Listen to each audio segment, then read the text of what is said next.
اصل میں اس کے ہماری اس ایٹیٹیوڈ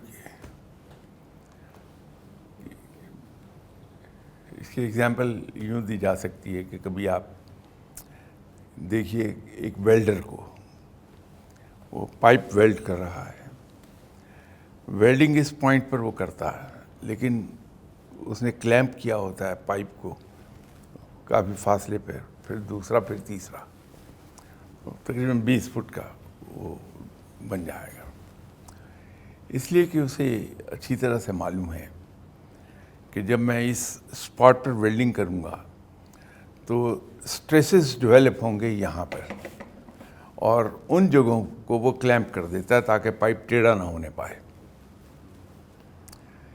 اسی طرح جو ہمارے رویے ہیں زندگی کے،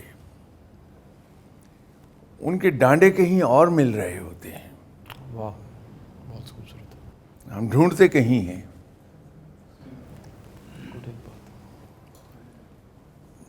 مسئلہ یہ ہے کہ بندگی بہت دشوار چیز ہے، حاصل کرنی چاہیے بندگی، لیکن اس کے لیے ایک ریاضت چاہیے، ڈٹرمنیشن چاہیے، ایک اسٹرانگ ول پاور چاہیے۔ بندگی کا ایک حصہ یہ ہے کہ مجھے دل سے یہ یقین آ جائے، زبان سے بے شک نہ آئے، دل سے یہ یقین آ جائے کہ میرا کچھ نہیں ہے، سب میرے رب کا عطا کردہ ہے، اور جو کچھ میرے رب نے مجھے عطا فرمایا ہے، میرا اس پر حق صرف اتنا ہے کہ میری جائز ضروریات میری اور میری فیملی کی پوری ہو جائیں، اور اس سے فالتو جتنا بھی ہے وہ اللہ کے دوسرے بندوں کا حق ہے، کوئی آ کر مجھ سے لے جائے۔ جب یہ یقین پیدا ہو جاتا ہے دل میں تو پھر پچھتاوا نہیں ہوتا دیکھے، بلکہ انسان انتظار میں بیٹھتا ہے کہ یہ جو میرے پاس فالتو بچ گیا، یہ جس کا حصہ ہے وہ کب لینے آئے گا مجھ سے اور لے کے چلا جائے۔ ایک تو یہ اس میں رویہ آتا ہے، دوسرا رویہ انسان میں یہ پیدا ہو جاتا ہے، اگر یہ جذبہ ہو جو میں نے عرض کیا، کہ انسان دوسرے کو دیتا ہوا شرماتا ہے،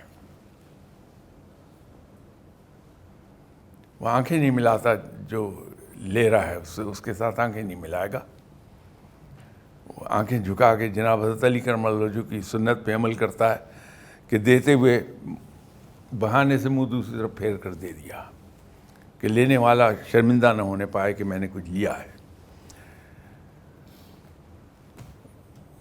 ہمارے یہاں ایک بڑا مشہور ماہنامہ چھپتا ہے، اردو ڈائجسٹ، اور اگر مجھے صحیح یاد ہے تو غالباً 1964 میں اس کی ابتدا ہوئی تھی۔ تو ایک زمانے میں تو میرے پاس یہ سبھی جمع تھے، جو بعد میں نے ایک صاحب کو تحفۃً پیش کر دیے۔ اس میں ایک قصہ ایک زمانے میں نے پڑھا، کافی زمانے قدیم کی بات ہے، جب میں ابھی نوجوان تھا، اس وقت کی بات ہے۔ ایک صاحب تھے شہر کے خاصے متمول آدمی، خاصے جیسے یوں سمجھ لیجیے اپنے زمانے میں ہمارے یہاں سیگلز تھے۔ وقت کی مار کچھ ایسی پڑی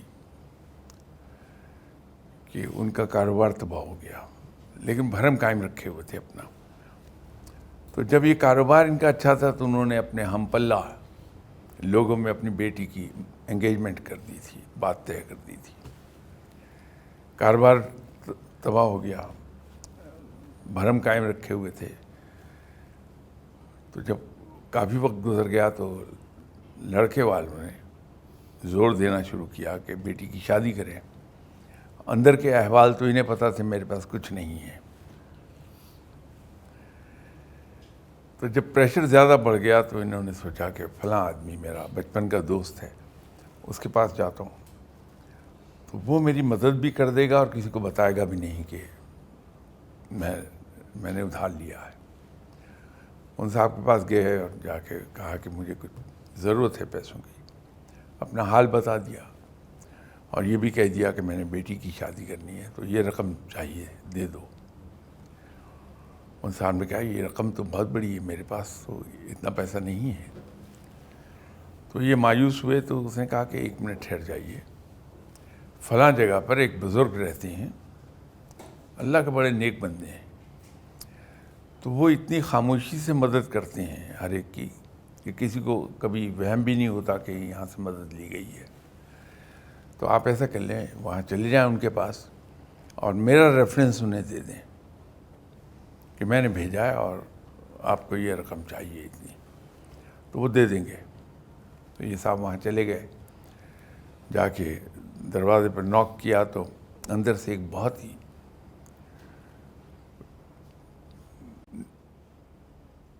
بارونق چہرے والے, جن کے چہرے پہ نور برس رہا تھا, وہ بزرگ تشریف لائے. تو انہوں نے کہا کہ کیسے آئے آپ؟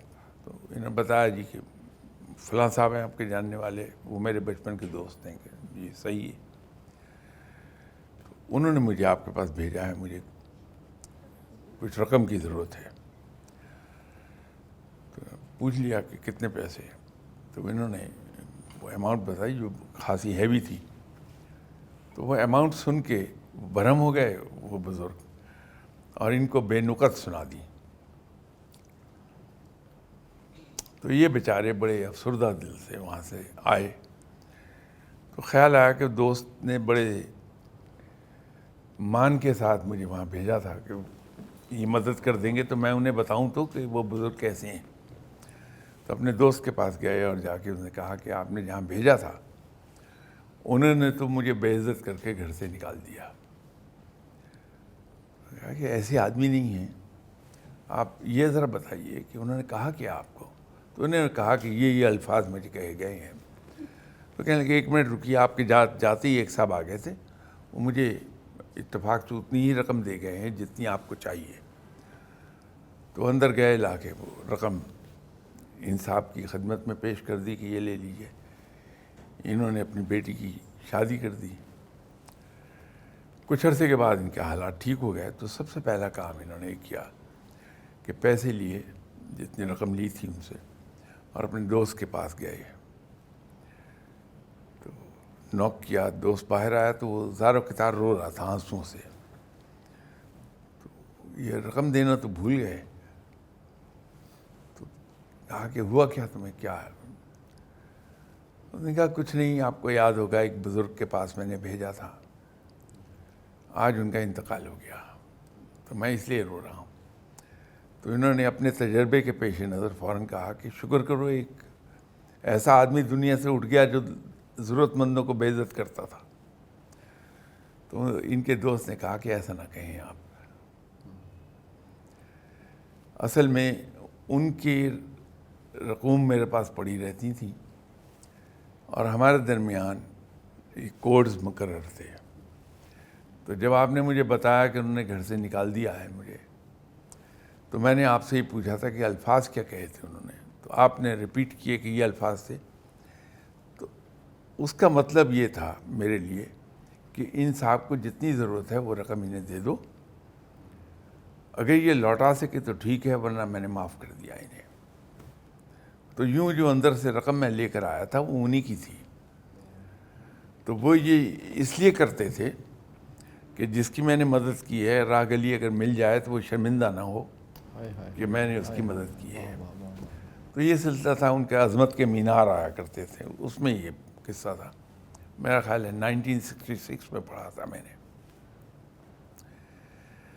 تو جناب وہ جب انسان یہ سمجھنے لگتا ہے کہ میرے پاس جو کچھ ہے وہ میرا نہیں ہے, میرے رب کا عطا کردہ ہے, جنرلی زبان سے تو میں بھی کہتا ہوں, لیکن مجال ہے آپ اگر 1 روپیہ مانگ لیں تو میں کبھی دے جاؤں آپ کو.